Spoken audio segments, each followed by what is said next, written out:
मानव प्रवृत्ति है कि सांप निकल जाने के बाद उसकी लकीर को लाठी से हम पीटते हैं, और ये प्रवृत्ति हमारे इन्वेस्टिंग में भी अक्सर दिखाई देती है।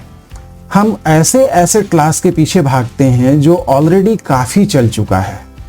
तो ऐसा एक एसेट क्लास गोल्ड है, फिर सिल्वर है। आपने देखा ही है कि पिछले कुछ समय में ज़बरदस्त तेजी हुई है। पिछले 1.5 साल में गोल्ड दोगुने से ज़्यादा हो चुका है, और सिल्वर पिछले 5 महीनों में 57% बढ़ चुका है।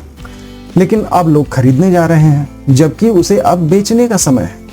ऐसा ही एक एसेट क्लास है म्यूचुअल फंड में, multi asset allocation fund. Amphi का डेटा कहता है कि सितंबर महीने में मल्टी एसेट एलोकेशन फंड्स में जो एलोकेशन है वो 41% बढ़ गया है। देर हो गई इस चीज के लिए।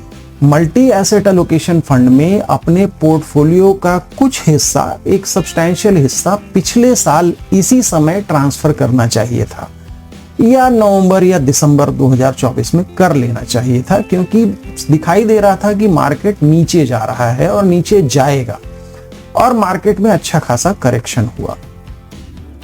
अब 1 साल बीतने के बाद जब गोल्ड हिस्टोरिकल हाई पे है, कमोडिटी हिस्टोरिकल हाई पे है, और इक्विटी में अच्छा खासा कंसोलिडेशन हो चुका है। आपको मालूम है कि पिछले 1 साल में क्या क्या नहीं हुआ। अमेरिका में नए राष्ट्रपति आ गए, उन्होंने सारे देशों पे टैरिफ लगाए, पूरे दुनिया की इकोनॉमी, स्टॉक मार्केट्स में भूचाल आ गया। इसके अलावा बहुत सारे युद्ध हुए। ईरान का लेबनान के साथ युद्ध हो गया, हिजबुल्लाह के साथ, फिर ईरान के साथ युद्ध हो गया। ये सब चल रहा था। उससे पहले से रशिया यूक्रेन का युद्ध चल रहा था, भारत पाकिस्तान का युद्ध हो गया, सब कुछ हो गया। मार्केट ने सब पचा लिया, मार्केट ने कंसोलिडेट कर लिया। अब जब मार्केट चलने की बारी आई है, मैं ये नहीं कह रहा हूं कि आज चल जाएगा, 2-3 महीने 4 महीने और लग सकते हैं, लेकिन अब मार्केट एक अच्छे चलने की तैयारी में है। तब मल्टी एसेट एलोकेशन फंड में पैसा लगाना अकलमंदी नहीं है, क्योंकि इन जनरल अलग अलग फंड हाउस का अलग अलग स्ट्रैटेजी हो सकता है। इन जनरल इसमें इक्विटी एलोकेशन 65% से कम होता है, इसीलिए इन फंड्स का टैक्सेशन जो है वो इक्विटी के हिसाब से नहीं होता है।